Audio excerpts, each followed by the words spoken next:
Maurice, les gens, ils veulent plus travailler. Ils veulent plus. Le peuple, tu parles d'une bande de paresseux. OK? C'est une petite pandémie de rien, une petite affaire, OK? Puis ça profite pour vouloir revoir leurs priorités dans la vie sans nous mettre en première position en haut. Comment? En plus de ça, ils demandent à être payés un salaire décent, avoir des avantages, des bonnes conditions de travail. Puis c'est quoi après ça, là? Ils voudront plus venir travailler dans nos bureaux qui nous coûtent une fortune. Hey, moi j'aime ça les entendre travailler, tchic, là. On le sait qu'ils font de la vraie job. Le doux ronronnement de la productivité.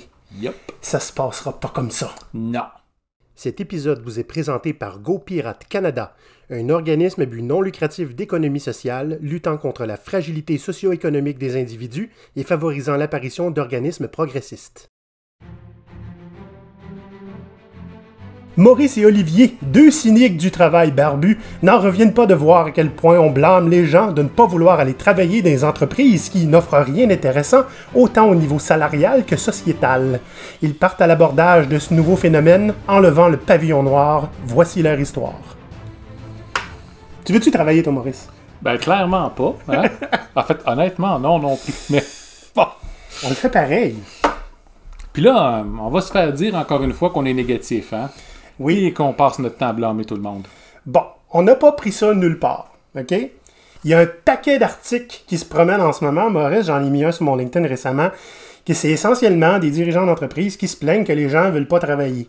Combien d'images on a vu un peu partout se promener, des affiches qui disent « Désolé, on est fermé, personne ne veut travailler ». C'est la faute des gens, clairement. C'est ce que je comprends. Là. Non. C'est la faute du gouvernement parce qu'avec tous les filets sociaux qu'on a, comme la PCU ici, là, qui a été versée aux gens qui ne pouvaient pas travailler durant la pandémie, ben, ça donnait tellement d'argent aux gens qu'ils ne voulaient pas des jobs qui restent. Oh non! Écoute, il y a du chômage. C'est à cause du chômage. S'il n'y avait pas de filet social, les gens seraient obligés de travailler, Maurice. C'est ça la solution. Comme du vrai monde. Oui, l'économie, là, ça marche pas tout seul. Puis sinon, ben, peut-être qu'on n'aura pas le choix d'ouvrir les portes à des estranges qui viennent d'ailleurs pour venir prendre nos jobs de merde quand les gens d'ici, ils veulent pas les prendre. Faisons venir des gens avec des doctorats pour ça, des ingénieurs, des médecins. Hein? Puis donnons-leur des jobs sans aucune espèce de condition. Puis je veux dire, on peut même faire pire, hein? C'est des immigrants. Fait que, hein? Bon, maintenant, vous aurez bien sûr compris que ce qu'on vient de dire, c'est pas ce qu'on pense, n'est-ce pas? Eh non. Des humains, c'est des humains. Tout le monde a droit au même niveau de dignité.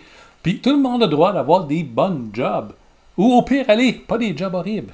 Tous les articles de journaux qu'on lit, ou les posts sur Internet, c'est toujours, comme tu le disais, Olivier, de la faute des gens, de la faute du gouvernement. C'est jamais de la faute de ces très précieux créateurs de jobs, hein, qui créent des jobs, eux autres, à plus savoir quoi faire, puis que personne ne veut les prendre. Écoute, je veux dire, encore, je vais utiliser cet argument-là que j'aime beaucoup.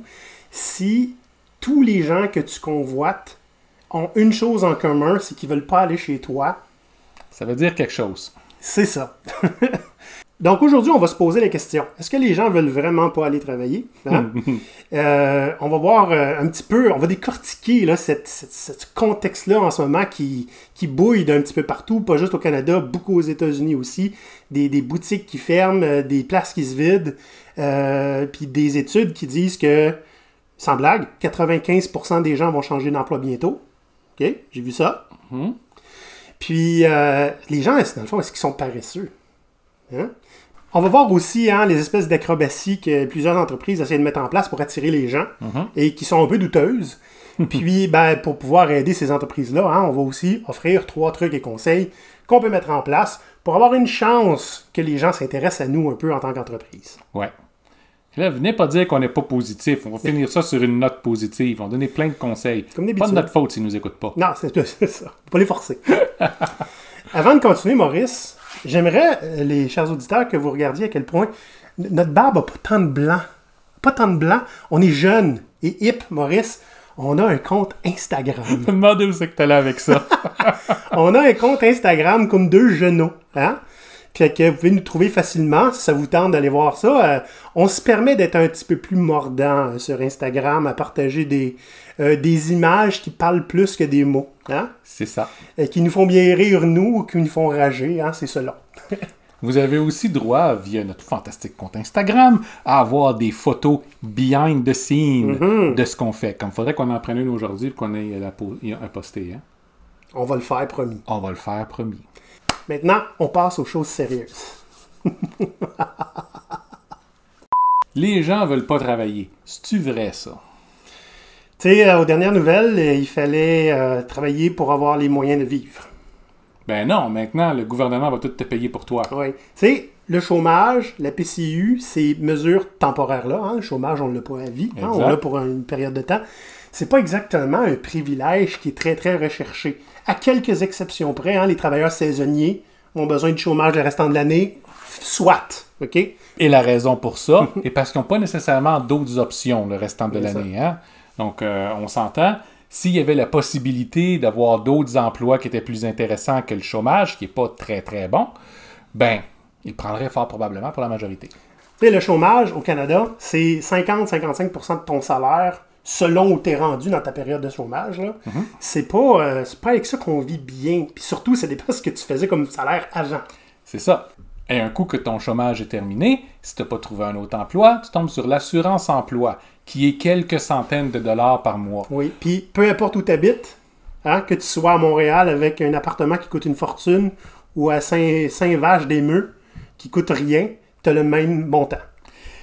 Donc, tous ceux qui vont se plaindre que ces filets sociaux-là, qui sont très nécessaires pour avoir une société qui fonctionne, puis des gens qui sont pas en train de mourir de faim, qui trouvent que c'est trop d'argent, ça fait que les gens veulent pas avoir de leur emploi, ça en dit long, là. Ben. Okay. Premièrement, pour se plaindre de ça, puis de croire que c'est vrai, faut pas avoir été sur l'aide sociale une fois dans sa vie, peut-être une fois ou deux au chômage. Ah ouais.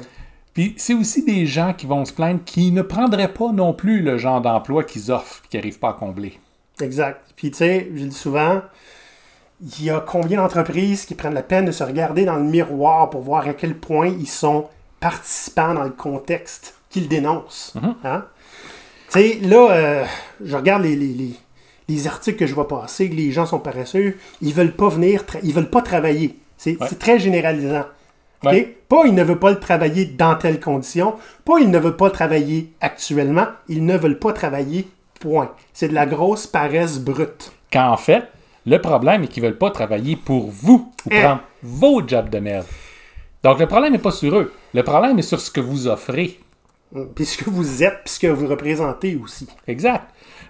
C'est sûr, n'importe qui adore se faire crier dessus après par des clients constamment mécontents parce que des promesses leur ont été faites qui n'ont jamais été remplies, puis par un patron extrêmement mécontent parce que ses clients sont mécontents et qu'ils ne veulent pas payer.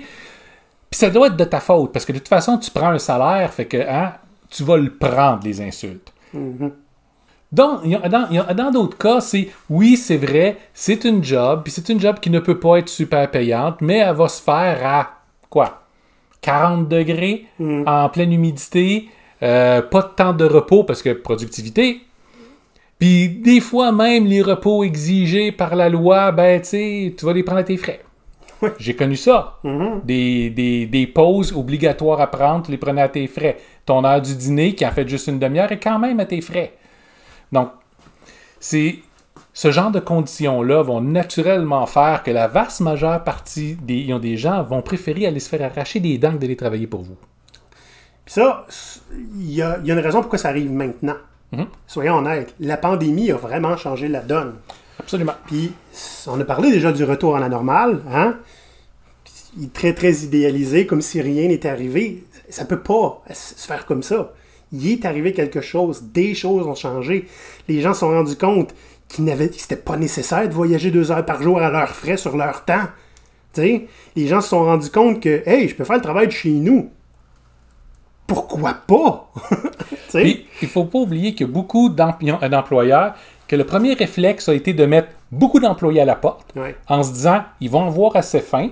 Quand on va réouvrir les postes, ils vont être contents d'y reprendre. Or, le problème, c'est que beaucoup de gens ont fait ça, puis pas mal tout le monde réouvre les postes en même temps. Donc, plutôt que de créer un environnement où les employés n'ont pas le choix de prendre les premiers jobs qui passent, aussi misérables qu'ils soient pour réussir à mettre du pain sur la table. Ils ont maintenant des options. Yeah. C'est quelque chose que nous, on voulait déjà leur apporter. Et là, le contexte leur en donne en plus. Donc, tu sais, quand les options sont bonnes, ben, tes options les moins intéressantes sont les premières à être éliminées. Ça veut dire vous autres, ça. Donc, le truc, c'est de devenir une bonne option. Exact. On dit souvent, ou on entend souvent, les gens sont paresseux. Surtout ceux qui, bon, par exemple, vont être sur le chômage, comme on disait, annuellement, ou ceux qui sont sur l'assurance emploi pendant longtemps. Si des paresseux, ils ne veulent pas travailler. Écoutez, j'ai 45 ans, puis je suis coach en entreprise depuis une dizaine d'années, puis j'ai travaillé à plein d'autres endroits avant comme consultant. Donc, j'en ai rencontré des gens dans ma vie. Puis, comme on l'a expliqué dans un épisode précédent, je viens d'un milieu pauvre aussi, rempli de gens qui ne veulent pas travailler. Mais, de toute ma vie, je peux dire que j'ai rencontré moins de 5 personnes que je peux vraiment qualifier de fondamentalement paresseux. Vous savez, le genre de personnes que peu importe quoi, ils ne feront pas d'effort. Ils vont à place se trouver quelqu'un pour faire l'effort pour eux, puis juste vivre à leurs dépens. OK? Non, c'est ça. Des vampires. Des vampires. Moins de 5 personnes. Par contre, j'ai rencontré des centaines de gens complètement désengagés qui ne sont pas intéressés par votre travail que vous leur offrez, qui ne sont pas intéressés par ce qu'ils font. Mais ce sont des gens qui ne sont pas nécessairement paresseux pour autant.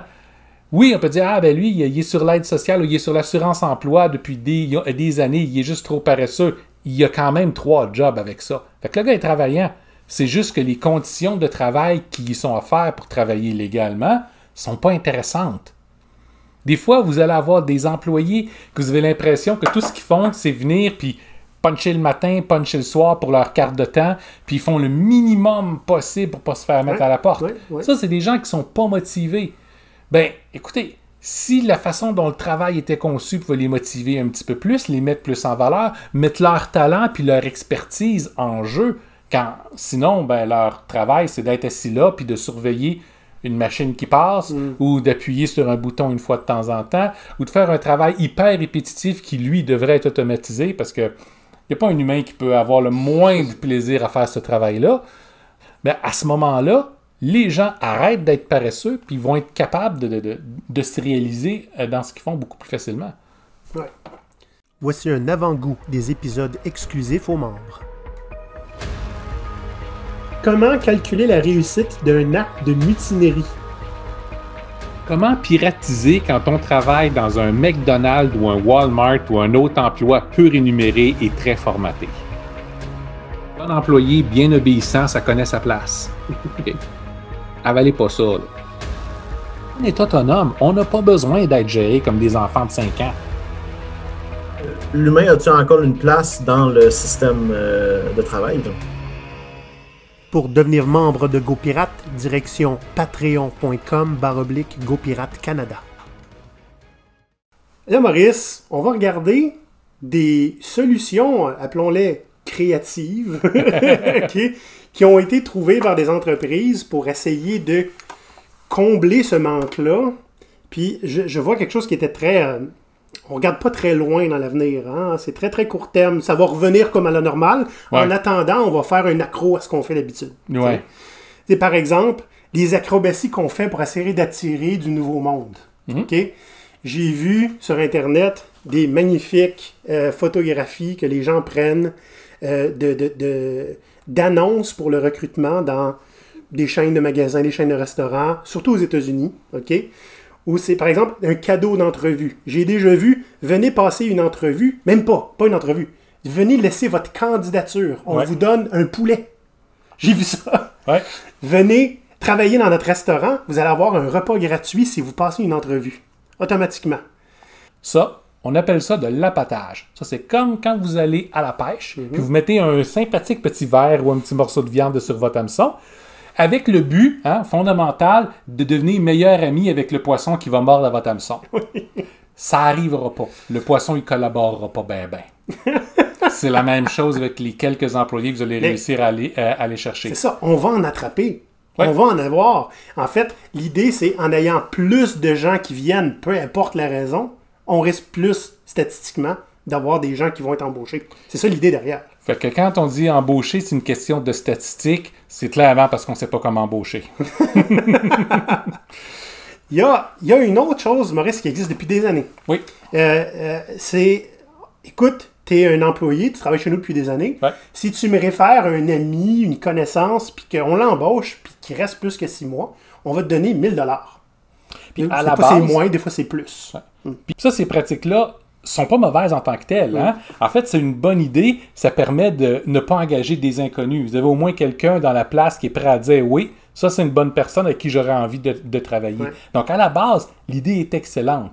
Mais, En fait, c'est autant le contexte que le momentum dans lequel on sort ça maintenant, tout à coup, par magie, comme si c'était un deux sex machina, là, tu sais. Ouais. Ça va régler tous les problèmes.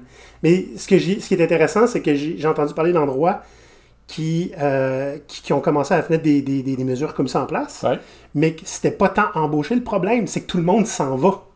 Fait que c'est pas qu'ils sont pas capables d'embaucher, ils sont pas capables de les garder. Encore une fois, mettez pas ça sur la faute des travailleurs trop paresseux pour être capables d'endurer la difficulté de votre poste. Demandez-vous pourquoi est-ce que le poste est difficile comme ça ou déplaisant comme ça, puis qu'est-ce que vous pourriez faire pour le rendre plus intéressant. Parce que les gens veulent travailler. Mm-hmm. Là, le prochain point, Maurice, c'est mon préféré. OK.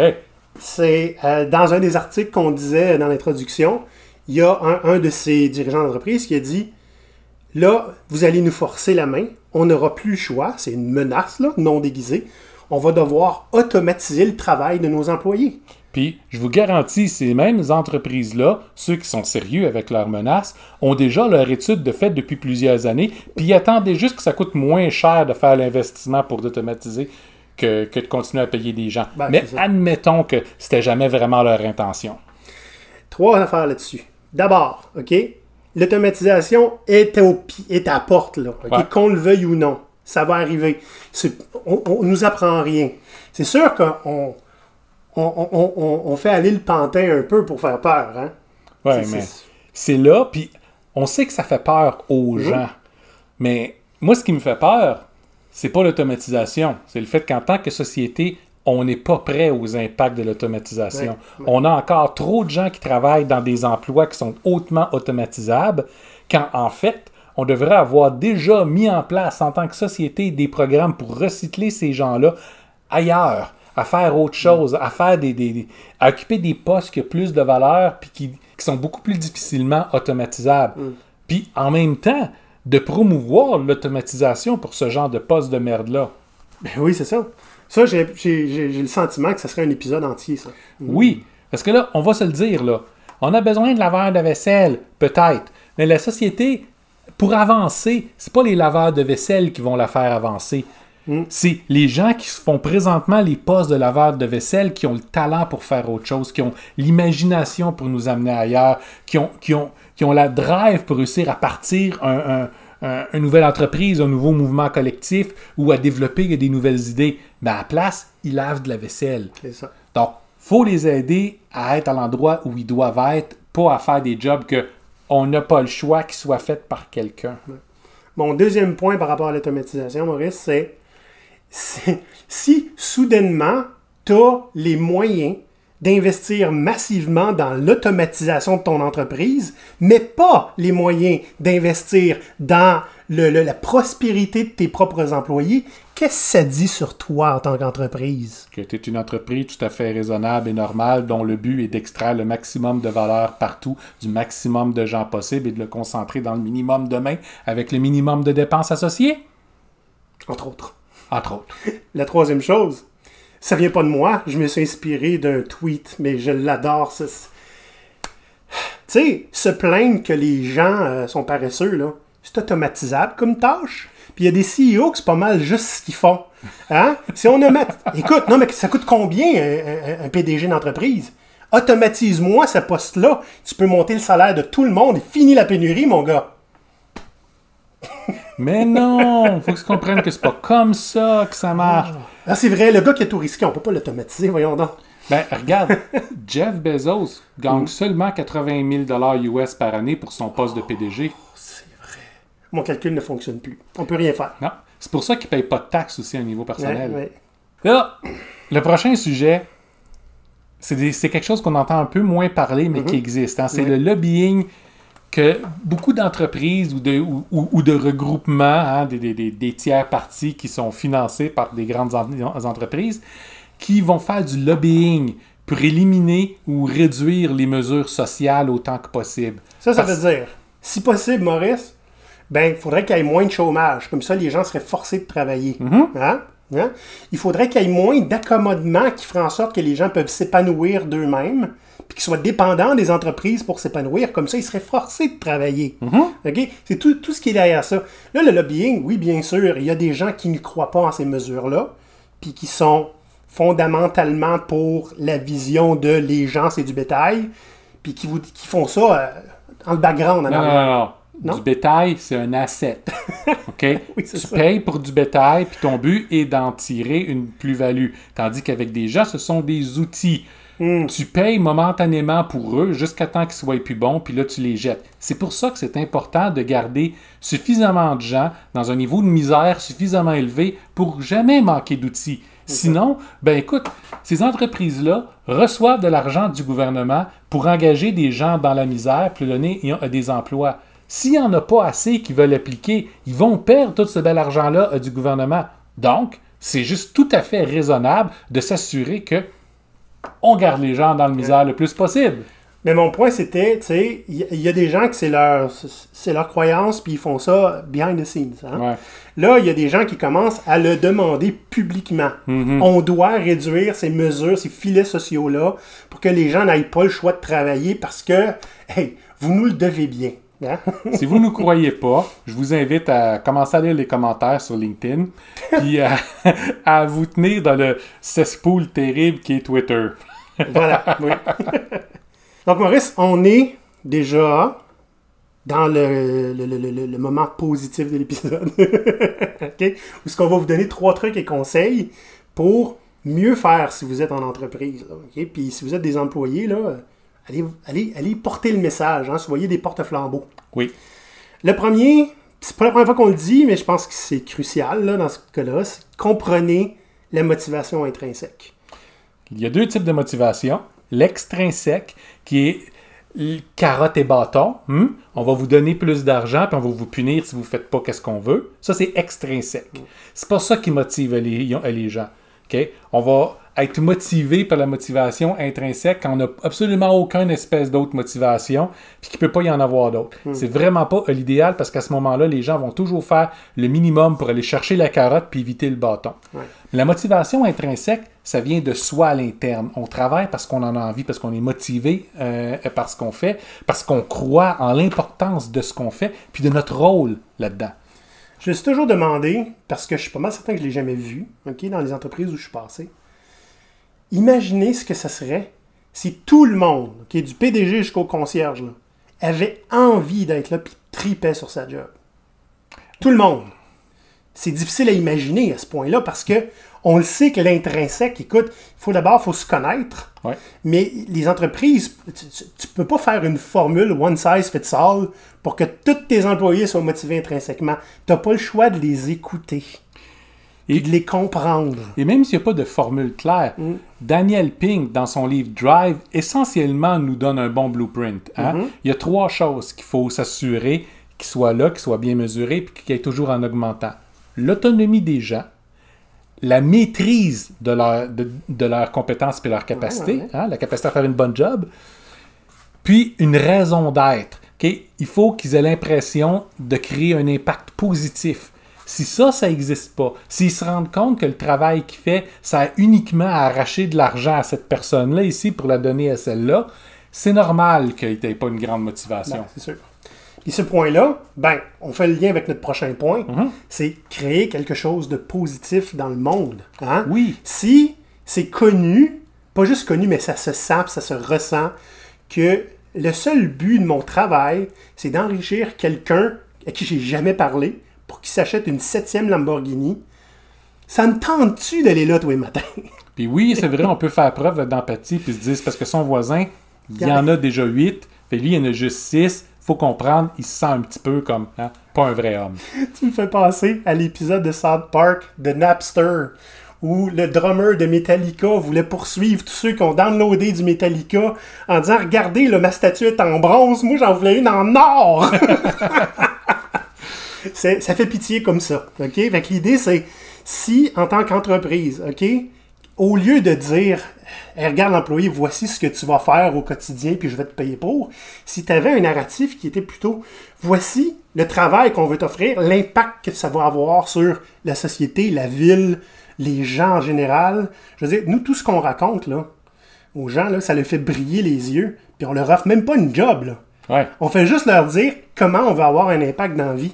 T'imagines-tu si on leur offrait une job? Puis on vous demande même pas de dédier l'organisation à avoir un impact positif, parce que la plupart des entreprises sont des entreprises à profit régulière.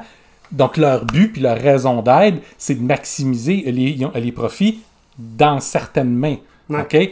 Avoir une mission sociale ou avoir un impact social positif, donc par exemple, que le but de l'entreprise soit pas de piéger des personnes âgées à acheter des fausses actions puis des assurances qu'ils n'ont pas besoin. Ben, à ce moment-là, si vous avez un but qui est plus positif ou une mission que vous allez respecter vous-même, ben, vos employés vont être beaucoup plus motivés à participer. Un exemple de ça, c'est la compagnie de vêtements de sport Patagonia. OK? C'est une entreprise qui a des valeurs environnementales extrêmement importantes, puis qui régulièrement, malgré le fait que c'est une compagnie privée à profit, vont régulièrement prendre des décisions d'affaires qui sont au détriment de leur bottom line, juste pour suivre les valeurs qui se sont dotées. Dans un de nos épisodes précédents, Bullshit partout, valeur nulle part, on en parle à ce moment-là de ces entreprises-là qui se dotent de fausses valeurs sans faire un effort pour les respecter. Ouais. Vivez-les. Puis si vous faites ça, malgré le fait que vous demeurez des entreprises à profit, puis on ne se mentira pas, le but est là pour maximiser les profits, vous allez quand même réussir à avoir des employés qui vont être motivés intrinsèquement. Puis, pour les employés qui se cherchent un endroit où aller, si vous êtes rendu au point de vous dire « mais au fond, tout ce qu'ils veulent, c'est quand même juste maximiser leur profit. » Regardez les entreprises d'économie sociale qui, à la base, okay, la fonction de l'entreprise, c'est de régler un problème social. OK? Puis, c'est pas une question de profit. Il n'y en a habituellement pas. Ils vont faire de l'argent, mais ça va être réinvesti dans leurs actions sociales ou dans la qualité de vie des employés. Donc, il y a toujours cette possibilité-là à regarder. On est des forts supporters de l'économie sociale à GoPirate. Le troisième truc qu'on va vous donner, c'est mettez en place des pratiques d'amélioration continue. Faites-le pas tout seul dans votre coin. Non. Je vois combien de gestionnaires, des gens de culture, RH, comment on ferait pour être une meilleure entreprise puis essayer de faire ça dans leur coin sans utiliser le pool incroyable de richesses créatives autour d'eux, des gens qui vont vivre dedans, dans ce qu'ils essaient de créer. C'est ça. Ce qu'Olivier essaie de vous dire, ça ne veut pas dire faites-le vous tout seul, ça ne veut pas dire faites-le vous avec des consultants, ça ne veut pas dire engager plus de consultants pour le faire à votre place. Ça veut dire parlez-en à ceux qui le vivent. Parce qu'ils ont toutes des idées sur ce qui leur plaît pas sur leur poste, puis ils ont toutes des idées sur comment l'améliorer. Je peux pas mal vous garantir que, en bonne partie, la réponse à cette question-là sera pas « je veux que tu doubles mon salaire puis tu augmentes mes avantages sociaux ». Ça va être « je suis debout trop longtemps, il fait trop chaud ici, le rythme n'est pas bon, on a 3 ou 4 étapes qu'on fait qu'on ne devrait pas avoir à faire, devraient être faites différemment. Ça peut être automatisé, mais ça ne devrait pas l'être. » Les promesses pourraient être tenues. Donc, parlez avec vos gens, comprendre c'est quoi le problème avec chacun des rôles, puis soyez honnête, mettez votre argent là où vos paroles sont, puis aidez à améliorer chacun de ces rôles-là. Puis à ce moment-là, non seulement vous allez créer le genre de poste que les gens vont vouloir appliquer dessus, qu'ils vont vouloir rester dedans, mais vous allez améliorer la motivation intrinsèque des gens parce que ceux qui ont déjà ces postes-là vont dire « Hey, j'ai de l'importance dans cette compagnie-là, j'ai de l'influence, mon opinion compte, je suis capable de transformer les choses. » Okay? Oui, ça se sait ces choses-là. Ben ça oui. se parle, ça se transmet. Ça se LinkedIn, hein? Pas juste du négatif sur LinkedIn. Hein? Il y en a qui ont des belles affaires et qui les racontent. C'est juste nous autres qui chialent tout le temps. On chante pas tout le temps, on offre des solutions. Lis mieux. Oui, mais les gens veulent pas des solutions, bon. Ah, ok. Les gens veulent qu'on se plaigne. Là-dessus, mes chers, Là, on est rendu avec Instagram. Ouais. On a YouTube. On a dépassé 750, là. On arrive au 100e épisode, puis on n'a pas encore 1000 followers. Ce qu'on avait dit, on n'a pas 1000, pas de party de 100e. On passe du 99 au 101. Yeah. Je serais pas le cœur de faire ça. Moi, oui. Si vous êtes sur Spotify, hein, allez nous suivre, puis sur Apple Podcast, allez nous donner une critique. On va la prendre, on va toutes les prendre. Ouais. Fait que là-dessus, mes chers, j'espère que vous avez envie de travailler, puis que vous êtes content de le faire. Sinon, que sais-je, venez nous voir, peut-être qu'on peut vous aider. Bye bye les pirates. À la prochaine!